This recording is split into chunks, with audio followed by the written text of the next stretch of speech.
Hi, I'm Lauren, an OpenSciEd teacher and facilitator. I am here to talk through Lesson 15, the start of the Cold Cup Design Challenge. Our students love this part of the unit, and I hope yours do too. Let's get started. First, let's think about how we got here. In Lesson 14, we figured out that temperature changes occur when energy moves from warmer matter to cooler matter, and that energy is transferred when those higher energy particles come into contact with lower energy particles. The students also took an individual assessment. Now we're going to use this knowledge to start thinking about the design of the cups. We're wondering, how do certain design features slow down the transfer of energy into a cup? Let's take a look at our lesson at a glance. Lesson 15 is a 3-day lesson. It will require about 25 minutes of preparation, mainly copying handouts and gathering samples of some different cup designs for students to examine. This is the start of the Cold Cup Design Challenge, and while the students aren't doing any building in this lesson, I like to plan ahead and make my design groups. I group my students in pairs for the design challenge, and having the students grouped in advance definitely helps make decisions for the grouping in this lesson as well. So this is something to think about as you plan ahead for the next few lessons. Here's our learning snapshot. On day 1, we introduce the design challenge and brainstorm criteria and constraints before pausing to examine working designs and recognizing what we need to figure out more. On day 2, we navigate in by reviewing what we still need to figure out.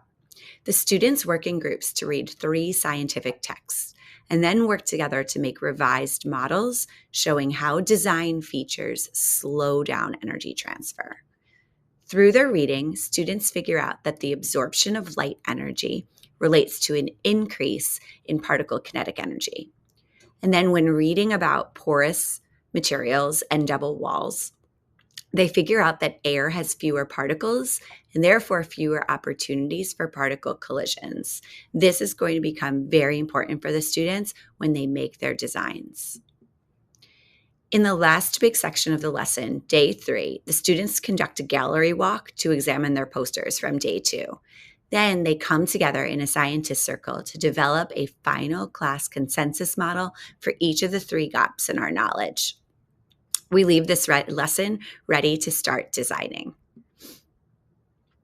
In Lesson 15, we figure out a lot about the science ideas behind design features, such as shiny and light-colored materials, porous materials with air pockets, and double-walled cups. We're left wondering, how can we design a cup system to slow energy transfer into the liquid inside of it? Let's take a look at a few of the key moments in this 3-day lesson. So we're officially kicking off the Cold Cup Design Challenge. In part 1, we share the problem and the goal with the students and then ask the students to brainstorm criteria and constraints. The students may have heard these terms before, but it's the first time we're using them in this unit, and it's really important that the students are part of the process in brainstorming and constructing that list. We navigate from this into looking at existing designs and seeing if we know what works well. That's hard sometimes. The kids want to jump in and just build.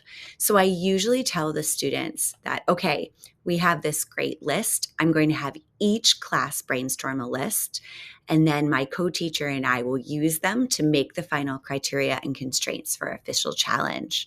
But before we jump into the challenge, we need to take time to examine some design features we know work well. And that leads us to part 2, where we are going to look at those design features. There are specific designs you'll want to have ready, and we'll talk more about those in the material management section. However, it's important to share with the students that this is an essential part of the engineering design process.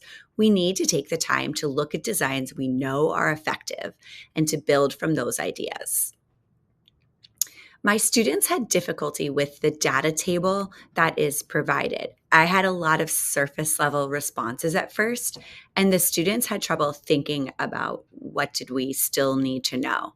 I found it really helpful to model a row together with the students and complete one together as a class before they went off to work in their groups.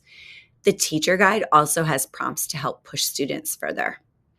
The goal here is for the students to recognize we still need more information about how these designs work. In part 5, we read texts that provide that information we need.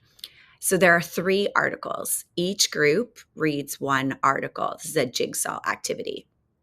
These articles become very important as a source of evidence when they have to explain their final design. So I always post the other articles on our digital platform so everyone can access all of them if they want to.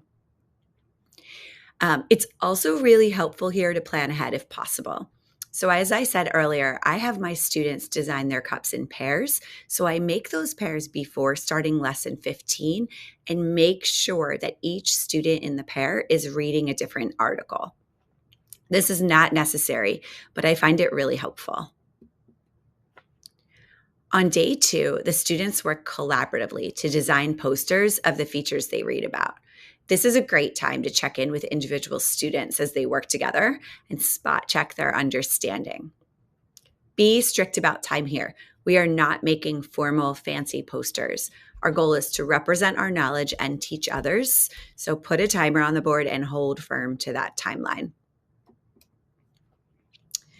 The students share their work through a gallery walk before we come together in part 10 in a consensus discussion. So our goal now is to have students use what they figured out from the jigsaw investigation to revise their understanding. We also want to establish ideas around absorption and conduction and name those processes. We get a lot of aha moments here, like, oh, that's what it means when something's insulated. We use a scaffolded handout found in the teaching materials to make that final consensus model. One tip here is to continue to deliberately connect the conversation back to the design, particularly to the light. There's often confusion between what happens when light hits a dark material versus light passing through a material, and this is the time to address those differences.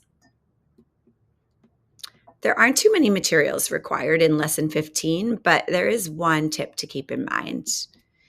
The first time I taught this lesson, I was not prepared for part 2 and was scrambling.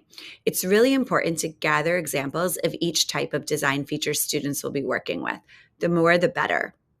There is a list in the teacher guide, and that's what's on this slide, showing the cups that you definitely want to have available for the students so they can hold on to them and examine them. For our word wall in this lesson, we are earning the words absorption and conduction. In addition, we're encountering a number of words in the scientific text the students read, such as styrene, styrofoam, porous, vacuum insulated, and air insulated. Students may be familiar or have heard of criteria or constraints before, but we're reinforcing those words and we will add them to the word wall in our next lesson. Poster management.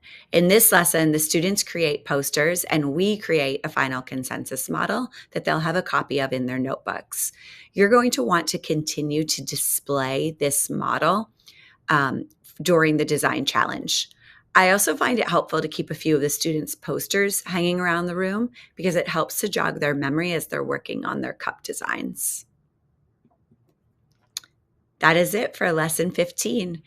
In lesson 16, we start our designing and our building, and it is hands down the students' favorite part of the unit. Hope to see you in the next video.